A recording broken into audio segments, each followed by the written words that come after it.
हलेबीड का मंदिर नटराज के रूप में शिव को समर्पित है। यह एक दोहरा भवन है जिसमें मंडप के लिए एक बड़ा कक्ष है जहां नृत्य एवं संगीत का कार्यक्रम सुविधापूर्वक संपन्न किया जा सकता है। प्रत्येक भवन से पहले एक नंदी मंडप है। इस मंदिर और उसके निकटवर्ती बेलूर मंदिर का गुंबद काफी पहले गिर चुका है और मंदिर पहले कैसा दिखता होगा इसका अनुमान द्वारों के दोनों ओर स्थित छोटे छोटे प्रतिरूपों से ही लगाया जा सकता है। केंद्रीय वर्गाकार योजना से जो कोणी प्रक्षेप आगे निकले हुए हैं वे तारे जैसा प्रभाव उत्पन्न करते हैं और उन पर पशुओं तथा देवी देवताओं की अनेकानेक आकृतियां उकेरी हुई हैं। इन आकृतियों का उत्कीर्णन अत्यंत जटिल एवं बारीक है। उदाहरण के लिए इसमें सबसे नीचे की चित्र वल्लरी में महावतों के साथ सैकड़ों हाथियों का जुलूस दिखाया गया है। इन हाथियों में से कोई भी दो हाथी एक जैसी मुद्रा में नहीं है। सन 1336 में स्थापित विजयनगर ने इटली के निकोलो डी कॉन्टी, पुर्तगाल के डोमिंगो फेइस, फर्नाओ न्यूमिस तथा दुआर्ते बारबोसा और अफगान अब्द अल रज्जाक जैसे अंतर्राष्ट्रीय यात्रियों को आकर्षित किया, जिन्होंने इस नगर का विस्तृत विवरण दिया है। इनके अलावा अनेक संस्कृत तथा तेलुगु कृतियों में भी इस राज्य की गुंजायमान साहित्यिक परंपरा का उल्लेख मिलता है। वास्तुकला की दृष्टि से विजयनगर में सदियों पुरानी द्रविड़ वास्तुशैलियों तथा पड़ोसी सल्तनतों द्वारा प्रस्तुत इस्लामिक प्रभावों का संश्लिष्ट रूप मिलता है। इनकी मूर्तिकला जो मूल रूप से चोल आदर्शों से निकली थी और जब उन्हीं आदर्शों की स्थापना के लिए प्रयत्नशील थी, उसमें भी विदेशियों की उपस्थिति की झलक दिखाई देती है। उनके 15वीं शताब्दी के अंतिम दशकों और 16वीं शताब्दी के आरंभिक दशकों के बीच के संकलनवादी भग्नावशेषों में जो उस समय का इतिहास सुरक्षित है, उससे पता चलता है कि विजयनगर का वह युग धन धान्य संपन्नता एवं संस्कृति के सम्मिश्रण का समय था। चलिए आगे कंप्लीट करते हैं। बौद्ध और जैन वास्तुकला की प्रगति। अब तक यद्यपि हमने 5वीं से 14वीं शताब्दी के दौरान हिंदू वास्तुकला में हुई प्रगति एवं परिवर्तनों पर ही अपना ध्यान केंद्रित किया था, पर यह भी ध्यान देने योग्य बात है कि इस काल में बौद्ध और जैन वास्तुकला भी हिंदू वास्तुकला से पीछे नहीं रही, बल्कि कदम से कदम मिलाकर साथ साथ प्रगति करती रही। एलोरा जैसे स्थलों में भी बौद्ध, हिंदू और जैन स्मारक साथ साथ पाए जाते हैं, जैसा कि बादामी, खजुराहो, कन्नौज आदि में किन्हीं दो धर्मों के अवशेष एक दूसरे के आसपास पाए जाते हैं।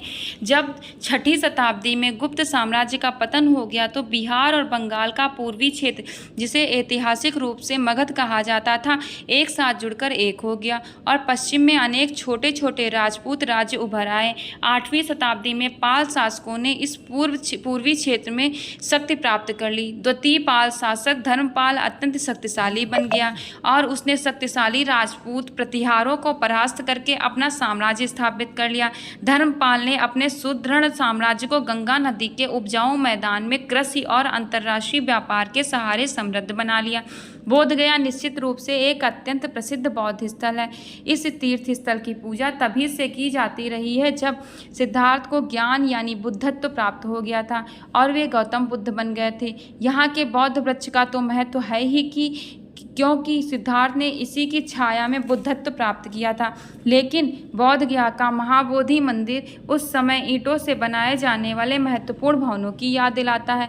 ऐसा कहा जाता है कि बोधि वृक्ष के नीचे सर्वप्रथम जो देवालय बना था उसका निर्माता सम्राट अशोक था। उस देवालय के चारों ओर जो वेदिका बनी हुई है वह मौर्य काल के बाद लगभग 100 ईसा पूर्व में बनाई गई थी। मंदिर के भीतर बहुत से आलों दीवालों में जो प्रतिमाएं स्थापित हैं वे पाल राजाओं के शासनकाल में 8वीं शताब्दी में बनाई गई थी। लेकिन वास्तविक महाबोधि मंदिर जिस अवस्था में आज खड़ा है वह अधिकतर औपनिवेशिक काल में अपनी 7वीं शताब्दी के पुराने रूप में बनाया गया था। मंदिर का रूपांकन असामान्य किस्म का है। ना तो इसे पूरी तरह से द्रविड़ और ना ही नागर शैली का मंदिर कहा जा सकता है। यह नागर मंदिर की तरह सकरा है, लेकिन द्रविड़ मंदिर की तरह बिना मोड़ सीधे ऊपर की ओर उठा हुआ। नालंदा का मठी विश्वविद्यालय एक महाविहार है क्योंकि यह विभिन्न आकारों के अनेक मठों का संकुल है। आज तक इस प्राचीन शिक्षा केंद्र का एक छोटा हिस्सा ही खोदा गया है क्योंकि इसका अधिकांश भाग समकालीन सभ्यता के नीचे दबा हुआ है, इसलिए यहाँ आगे खुदाई करना लगभग असंभव है। नालंदा के बारे में अधिकांश जानकारी चीनी यात्री ह्वेन-सांग के अभिलेखों पर आधारित है। इनमें कहा गया है कि एक मठ की नींव कुमार गुप्त प्रथम द्वारा 5वीं शताब्दी में डाली गई थी और यह निर्माण कार्य परवर्ती सम्राटों के शासनकाल में भी चलता रहा, जिन्होंने इस विलक्षण विश्वविद्यालय का कार्य संपन्न किया। इस बात के प्रमाण और साक्ष्य मिलते हैं कि बौद्ध धर्म की सभी तीनों संप्रदायों थेरवाद, महायान और वज्रयान के सिद्धांत यहाँ पढ़ाए जाते थे और उत्तर चीन, तिब्बत और मध्य एशिया तथा दक्षिण पूर्व एशिया में भी श्रीलंका, थाईलैंड, बर्मा और अनेक अन्य देशों के बौद्ध भिक्षु बौद्ध धर्म की शिक्षा प्राप्त करने के लिए नालंदा और इसके आसपास स्थित बोधगया तथा कुरकिहार आदि केंद्रों में आते थे। भिक्षु और तीर्थयात्री वापस अपने देश जाते समय अपने साथ छोटी छोटी प्रतिमाएं और सचित्र पांडुलिपियां ले जाते थे। इस प्रकार नालंदा जैसे बौद्ध मठ कला उत्पादन के विशाल केंद्र बन गए, जिनका प्रभाव एशिया के अन्य सभी बौद्ध धर्मावलंबी देशों की कलाओं पर भी पर्याप्त मात्रा में पड़ा था। नालंदा की गच्छकारी, पत्थर और कांस्य मूर्ति बनाने की कला सारनाथ की गुप्तकालीन बौद्ध कला से विकसित हुई और उसी पर पूरी तरह निर्भर रही। 9वीं शताब्दी तक आते आते सारनाथ की गुप्त शैली और बिहार की स्थानीय परंपरा तथा मध्य भारत की परंपरा के संगम से एक नई शैली का आविर्भाव हुआ, जिसे मूर्तिकला की नालंदा शैली कहा जा सकता है। इस नई शैली में मुखाकृतिक विशेषताएं, अंग प्रत्यंग, हाव भाव, वस्त्रों एवं आभूषणों का पहनावा आदि सब अलग किस्म के थे। नालंदा की कला अपनी कारीगरी के उच्च स्तर के लिए सदा जानी मानी जाती है। इसकी अनेक विशेषताएं, जैसे प्रतिमाओं को सोच समझकर अत्यंत व्यवस्थित रूप में गढ़ा गया है, उनमें कहीं भीड़ भाड़ नहीं दिखाई देती।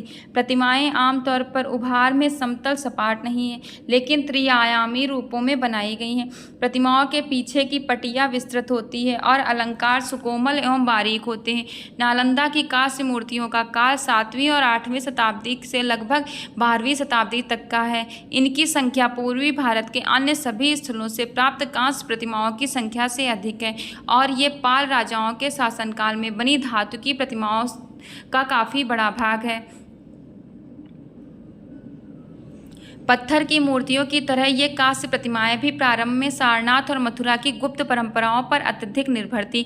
नालंदा की प्रतिमाएं प्रारंभ से महायान संप्रदाय के बौद्ध देवी देवताओं का प्रतिरूपण करती थीं, जैसे कि खड़े बुद्ध, बोधिसत्व जैसे कि मंजुश्री कुमार, कमलासनस्थ, अवलोकितेश्वर और नागार्जुन। 11वीं और 12वीं शताब्दियों के दौरान जब नालंदा एक महत्वपूर्ण तांत्रिक केंद्र के रूप में उभर आया, तब इन मूर्तियों में वज्रयान संप्रदाय के देवी देवताओं जैसे वज्र, शारदा, खसर्पण, अवलोकितेश्वर आदि का बोलबाला हो गया। बुद्ध की मुकुटधारी प्रतिमाओं का प्रतिरूपण 12वीं शताब्दी के बाद ही शुरू हुआ। एक रोचक तथ्य यह भी है कि अनेक ब्राह्मणिक प्रतिमाएं जो सारनाथ शैली के अनुरूप नहीं थी, वे भी नालंदा से मिली हैं। उनमें से अनेक प्रतिमाएं स्थल के आसपास स्थित गांवों के छोटे छोटे मंदिरों में आज भी पूजी जाती हैं। छत्तीसगढ़ में स्थित सीरपुर आरंभिक प्राचीन ओडिसी शैली का स्थल था, जहाँ हिंदू तथा बौद्ध दोनों प्रकार के देवालय थे, जहां पाई जाने वाली बौद्ध प्रतिमाओं के मूर्ति शास्त्री और शैलीगत तत्व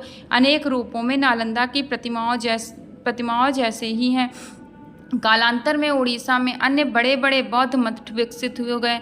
ललितगिरी, वज्रगिरी और रत्नागिरी के मठ इनमें सबसे अधिक प्रसिद्ध हैं। नागपट्टनम तमिलनाडु का पट्टन नगर भी चोल काल तक बौद्ध धर्म और कला का एक प्रमुख केंद्र बना रहा। इसका एक कारण यह भी हो सकता है कि यह पट्टनम श्रीलंका के साथ व्यापार करने की दृष्टि से महत्वपूर्ण था, जहां आज भी बड़ी संख्या में बौद्ध धर्मानुयायी रहते हैं।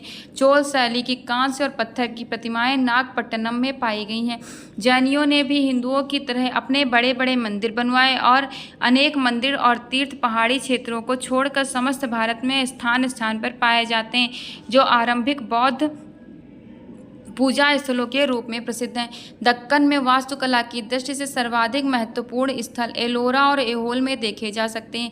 मध्य भारत में देवगढ़, खजुराहो, चंदेरी और ग्वालियर में जैन मंदिरों के कुछ उत्कृष्ट उदाहरण पाए जाते हैं। कर्नाटक में जैन मंदिरों की समृद्ध धरोहर स्थल सुरक्षित है, जिनमें गोमटेश्वर में भगवान बाहुबली की ग्रेनाइट पत्थर की मूर्ति विशेष रूप से उल्लेखनीय है। श्रवण बेलगोला स्थित यह विशाल प्रतिमा 18 मीटर यानी 57 फुट ऊंची है और विश्व भर में एक पत्थर की से बनी बिना किसी सहारे की खड़ी सबसे लंबी मूर्ति है। इसे मैसूर के गंग राजाओं के सेनापति एवं प्रधानमंत्री चामुंडा राय द्वारा बनवाया गया था। राजस्थान में माउंट आबू पर स्थित जैन मंदिर विमल शाह द्वारा बनाए गए थे। इनका बाहरी हिस्सा बहुत सादा है, जबकि भीतरी भाग बढ़िया संगमरमर तथा भारी मूर्ति कलात्मक साज सज्जा से अलंकृत है, जहाँ गहरी कटाई बेल बूटों जैसी प्रतीत होती है।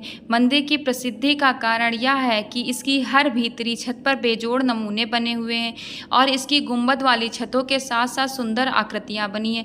काठियावाड़ गुजरात में पालिताना के निकट शत्रुंजय की पहाड़ियों में एक विशाल जैन तीर्थ स्थल है, जहाँ एक साथ जुड़े हुए 20 मंदिर दर्शनीय है। इस अध्याय में हमने ईसा की 5वीं से 6ठी शताब्दी तक के मूर्तिकला और वास्तुकला के अवशेषों के बारे में पढ़ा, जो भिन्न भिन्न किस्म के पत्थर, मिट्टी और कांस्य से बनाए गए थे।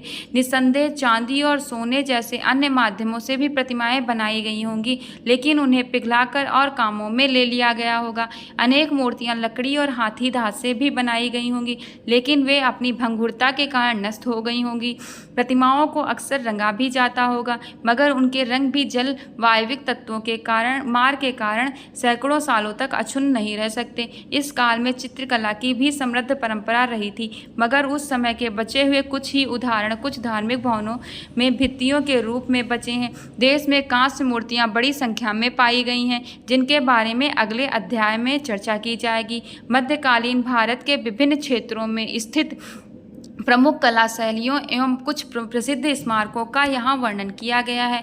इस बात का ज्ञान आवश्यक है कि हमने जिन असाधारण कलात्मक उपलब्धियों का वर्णन किया है, उन्हें व्यक्तिगत रूप से कलाकारों द्वारा किया जाना संभव नहीं था। इन महती परियोजनाओं में स्थापतियों, भवन निर्माताओं, मूर्तिकारों और चित्रकारों ने मिलकर कार्य किया होगा। खासकर इन कलाकृतियों के अध्ययन से हमें तत्कालीन समाज जिसमें इनका निर्माण हुआ, उसके बारे में भली भांति जानने का अवसर प्राप्त होता है। इससे यह निष्कर्ष निकलता है कि उस समय के भवन किस प्रकार के होते थे, उनकी वेशभूषा क्या थी और अंततः उनकी कला हमें लोगों के धार्मिक इतिहास के प्रति जागरूक करती है। ये धर्म अनेक थे, जिनका स्वरूप समय के साथ साथ बदलता गया। हिंदू, बौद्ध और जैन धर्म में अनेकों देवी देवता हैं और भक्ति एवं तंत्र से भी अभिभूत इस काल का प्रभाव इन पर दिखाई देता है। मंदिर भी संगीत एवं नृत्य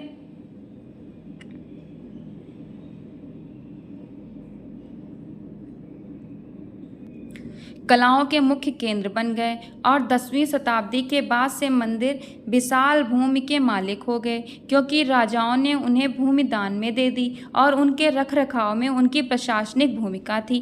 परियोजना कार्य: अपने नगर के भीतर या आसपास किसी मंदिर या मठ का पता लगाएं और इसकी महत्वपूर्ण विशेषताओं जैसे भिन्न भिन्न वास्तुकलात्मक लक्षण, मूर्ति कलात्मक शैली, प्रतिमाओं की पहचान, राजवंश से संबंध और संरक्षण के बारे में लिखें।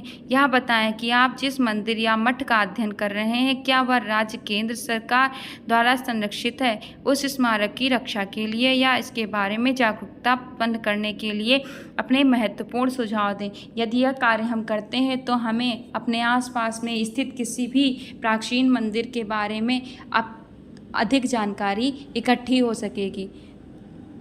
इसके साथ ही ये चैप्टर यहीं पर ख़त्म होता है। अगले पार्ट में हम कुछ मंदिर स्थापत्य का वर्णन किया गया है, जैसे कि महाबलीपुरम मंदिर, एलोरा मंदिर, इनके बारे में हम चर्चा करेंगे।